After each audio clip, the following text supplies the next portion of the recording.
This summer has already been huge for game announcements, but Steam Next Fest is so much more than just game announcements. We get a bunch of great game demos all at once. And the first game on this list is a game called Caravan SandWitch. And no, this is not a game about selling sandwiches out of a van. It's actually a game about a girl named SCHiM who explores the desert out of a van. And by taking on different quests for villagers and friends and family members, you learn more about the narrative of the world, as well as the story behind each of these characters. Throughout the game, the caravan will gain more abilities and tools that then give SCHiM the ability to explore more areas. Exploring more areas results in more story beats to be unlocked, as well as more upgrades to be found. From what I can tell, there's no real combat here. So that leaves you to focus on exploration, as well as finding materials and items that will help you get further through the game. And the first thing that drew me in to Caravan SandWitch is the aesthetic. This game looks really good. It's like cel-shaded graphics, really simple and bright colors, and the setting makes me want to know what is going on with this world. Why is everything in ruins? Is this planet Earth's future that they're trying to show us? What is happening here? And finally, I've got a huge soft spot for games that have a vehicle, but they also encourage you to travel around on foot.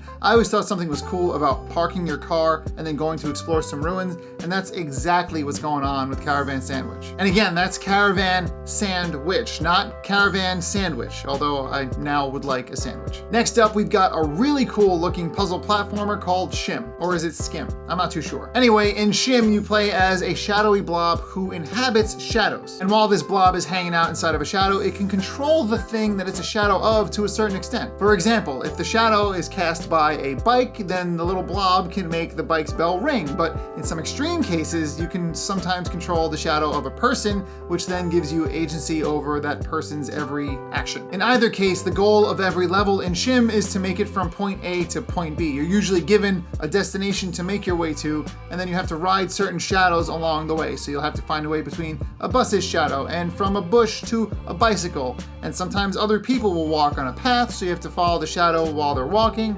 It's very interesting in that there's clearly a way to get through every area, but there's also a lot of different paths you can take. And while these puzzles are all fun and good and simple, the game's actually got a compelling narrative to tell, even just from the demo. To the point where I don't want to give you too many spoilers about the story from the demo. I sort of want you to play it for yourself, but I was very pleasantly surprised to see just how much of a story SCHiM wants to tell you. And although these graphics are very minimal, each stage makes good use of a simple color palette that distinguishes each level from one another. And the result is this very relaxing, very fun puzzle platformer that I can't wait to play the full version of. This next game does have a story to tell, but this one focuses on the action. It's called Bloodless, and it's a 2D parry-first action brawler. It plays a character named Tomo, who was once referred to as the slasher, but she's since taken a more passive approach to life. I think her first step was removing the whole slashing thing. So with a combination of parries as well as some well-timed attacks,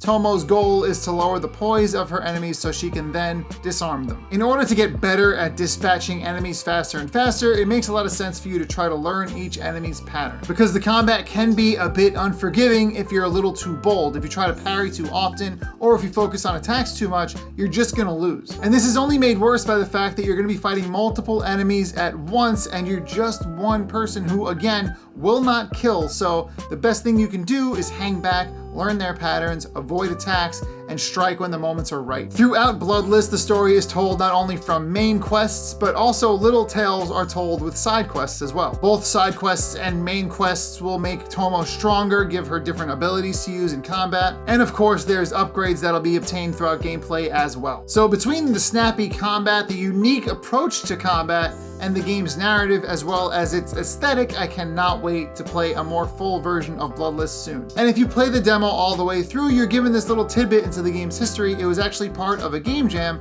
and now it's being released as a full title. So it's really exciting to see something like that start from such humble roots, and now it's being taken all the way through to a Steam release. And this is why we love indie games, because stories like this are the best. Now let me ask you a question. How often do you wake up and think, I wish I was the producer of a reality TV show? It's basically every day, right? Well, lucky for you, there's a game coming out called The Crush House, which is exactly that. You get to produce, cast, and direct your own reality TV show for a live audience. The start of every season of The Crush House begins with you choosing your cast. This is important because if you choose people who get along, you might not have as much good television as you would with people who fight all the time. But if they fight all the time, That could get annoying, and you might lose viewership that way too. So these decisions are important because the whole goal of the game is to appease not only the audience, but the advertisers as well. Because you can't have a good TV show without selling a few products along the way. So this means you literally need to balance running ad breaks as well as filming dramatic moments between cast members. And to take this a step further, there are different types of audiences depending on the day. So sometimes you might have to make the film buffs happy with a really well shot angle.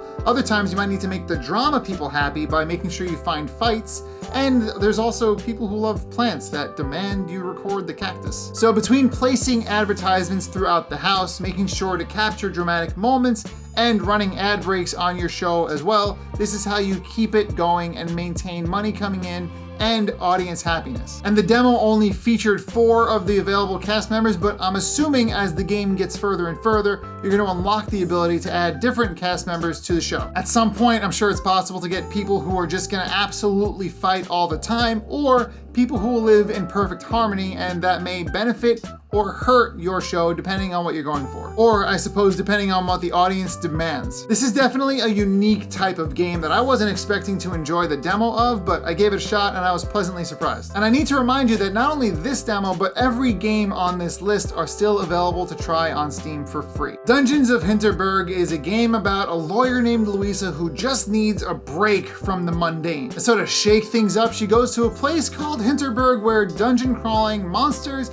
and magic is just a real thing. Like imagine a real world scenario where there's a vacation location that you can just go to and magic exists only there. That's what Hinterberg is to this game. And although Hinterberg is known as a place where you can go dungeon crawling, it's also a place where lots of interesting people gather. So in between dungeon crawling runs, Louisa can meet these people, make friends with them, and ultimately gain perks from having friendships with them. And on top of that, there's also the narrative aspect where you're gonna learn about all these interesting people and see what they're about. Why are they there? What do they want to do in Hinterberg? What kind of person are they on the real world? So just from the demo alone, Dungeons of Hinterberg seems like the kind of game that has a really good blend of narrative and gameplay. And for the most part, it's not too surprising what you're gonna find in these dungeons. There's puzzle solving, there's monsters to slay, there's loot to be gotten, and there's bosses to kill as well. And the goal of each dungeon is to collect its stamp at the very end before leaving. You're literally filling out a scrapbook with stamps that then shows you've done the dungeon. But the thing I found really interesting about not only each dungeon, but the areas surrounding each dungeon is the way this game approaches its abilities. When you arrive at a new area, you've got to find its nexus, and when you do that, you gain that area's magical abilities. So for example, you've got the area from the demo that gives you a floaty snowboard and a laser beam. Not only did this make puzzles in each area more predictable, but it was also nice to know that I didn't have to juggle like 30 abilities as the game moves on. And those are just a handful of the games I'm excited about from Steam Next Fest. There are a few games that I didn't get to record gameplay for the demos of in time. I could still talk about them, I just haven't played them yet, which feels weird to do. But either way, let me know what games you're looking forward to for the remainder of 2024. There's lots of games still yet to come out, both on Steam as well as on home consoles, so we've got tons to play. And of course, if you liked the video, then make sure you liked the video. If you really liked the video and you want to see more of this, then make sure you subscribe to my channel. Thank you very much for letting me talk your ear off about Steam Next Fest games, and I will see you in the next video.